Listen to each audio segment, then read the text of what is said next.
Students, हमने पहले आपको परिनालिका के कारण उत्पन्न चुंबकीय क्षेत्र और टॉरॉइड के कारण उत्पन्न चुंबकीय क्षेत्र पढ़ाया था। उसी चैप्टर में आगे आज हम आपको गतिमान आवेश और चुंबकीय क्षेत्र के बारे में पढ़ाएंगे। यहाँ हम एक समान चुंबकीय क्षेत्र, एक समान चुंबकीय क्षेत्र में आवेशित कण पर चुंबकीय बल, ये पढ़ा रहे हैं। इसके लिए हमने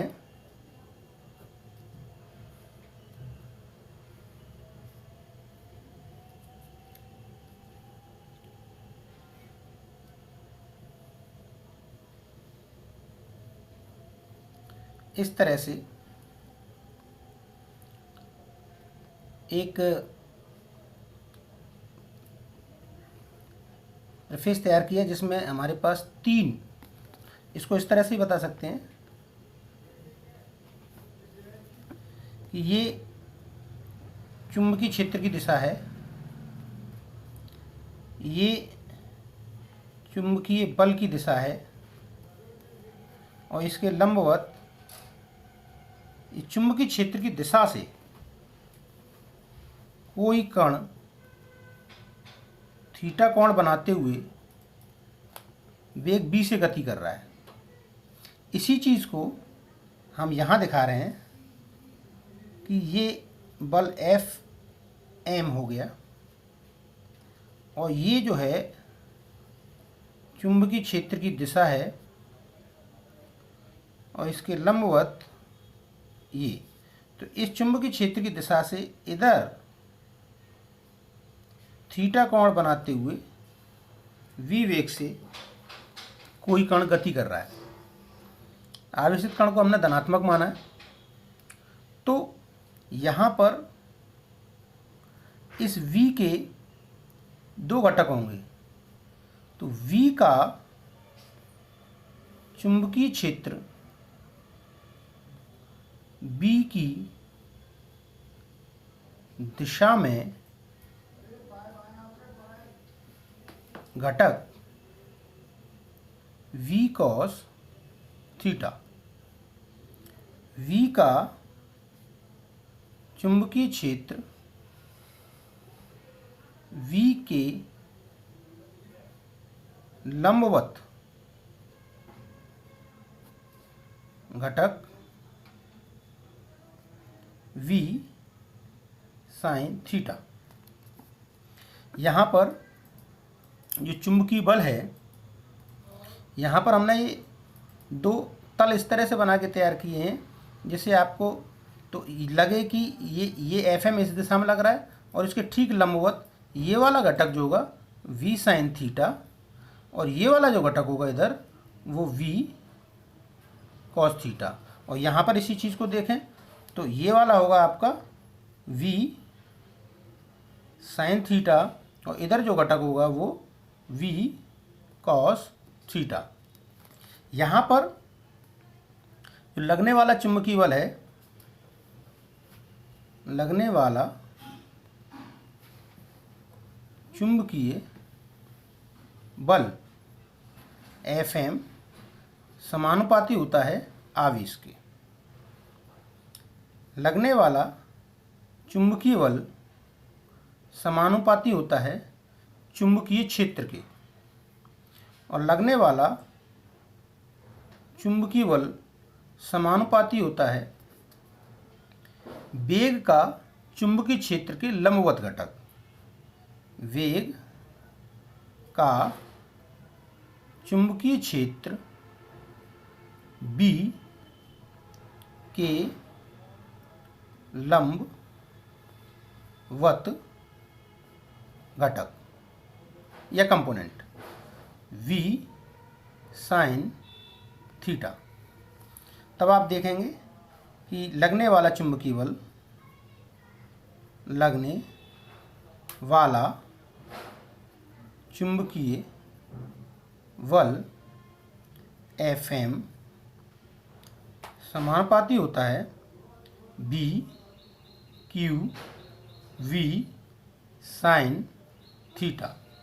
तो Fm is equal to K B Q V sine theta. यहाँ K इक्वल्स टू 1, तो आप देखेंगे कि Fm is equal to B Q V sine theta. इतना बल होता है। इस बल की दिशा वेग के लंबवत होती है। तो यहाँ पर आप देखेंगे कि Fm लंबवत होता है V के और V लंबवत होता है चुंबकीय क्षेत्र के। ये तीनों एक दूसरे के लंबवत होते हैं, परस्पर लंबवत होते हैं, म्यूचुअल परपेंडिकुलर होते हैं, परस्पर लंबवत होते हैं।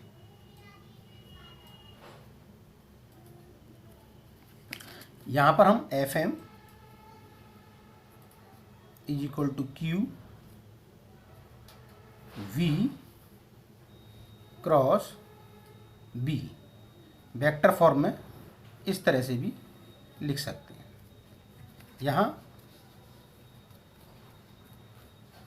यहाँ पर 3 केस बन के तैयार होते हैं। केस फर्स्ट कि यदि आवेशित कण गति न करे, आवेशित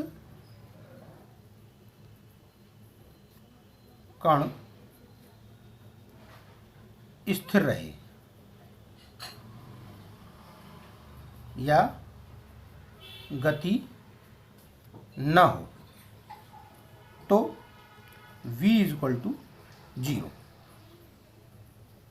तब V के स्थान पर अगर आप 0 रख देंगे तो Fm बराबर 0। इसका मतलब ये हुआ कि चुंबकीय क्षेत्र में स्थिर कण पर कोई भी चुंबकीय बल नहीं लगता है, केवल गतिशील होने पर ही चुंबकीय बल लगता है। ठीक है। केस सेकंड, यदि कण चुंबकीय क्षेत्र की दिशा में या विपरीत गति करे, विपरीत दिशा में गति करे, मतलब आवेशित कण जो है या तो चुंबकीय क्षेत्र की दिशा में गति करे या उसके विपरीत दिशा में गति करे। मतलब थीटा बराबर 0 डिग्री हो या 180 डिग्री हो, तो Fm बराबर B Q V साइन 0 बराबर 0। तो यदि कण चुंबकीय क्षेत्र की दिशा में या उसके विपरीत दिशा में गति करता है तो कण पर कोई भी चुंबकीय बल नहीं लगता है। तीसरी स्थिति होती है कि केस थर्ड, यदि कण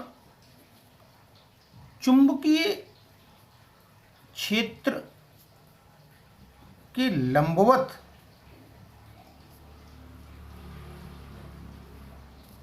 गति करे, चुंबकीय क्षेत्र के लंबवत दिशा में 90 डिग्री का कोण बनाते हुए, मतलब थीटा बराबर 90 डिग्री, तो Fm बराबर B Q V साइन 90। तब आप देखेंगे कि यह चुंबकीय क्षेत्र का अधिकतम मान होता है,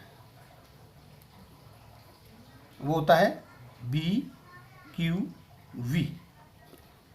यदि कोई आवेशित कण चुंबकीय क्षेत्र की दिशा के लंबवत गति करता है तो उस पर अधिकतम बल लगता है।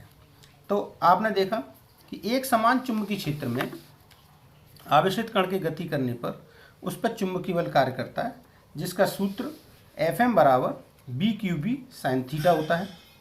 और ये तीनों ही Fm और गति, जो कण की जो गति है उसका जो वेग है वो, कण का वेग और चुंबकीय क्षेत्र, ये तीनों ही एक दूसरे के लंबवत होते हैं। तो Fm बराबर BQB sin थीटा, इसके 3 केस होते हैं। यदि कण स्थिर होता है तो उस पर कोई बल नहीं लगता है। यदि कण चुंबकीय क्षेत्र की दिशा में गति करता है या उसके विपरीत दिशा में गति करता है तब भी उस पर कोई बल नहीं लगता है। और यदि कण चुंबकीय क्षेत्र के लंबवत प्रवेश करता है, लंबवत गति करता है, तो उस पर अधिकतम बल लगता है BQB। ठीक है। और इस बल की जो दिशा होती है वो फ्लेमिंग्स लेफ्ट हैंड रूल से होती है, जो हमने आपको पहले पढ़ाया है। इस बल की दिशा को हम फ्लेमिंग्स लेफ्ट हैंड रूल से निकालते हैं। ठीक है। कल आपको नेक्स्ट वीडियो में दूसरा टॉपिक पढ़ाएंगे। Thank you.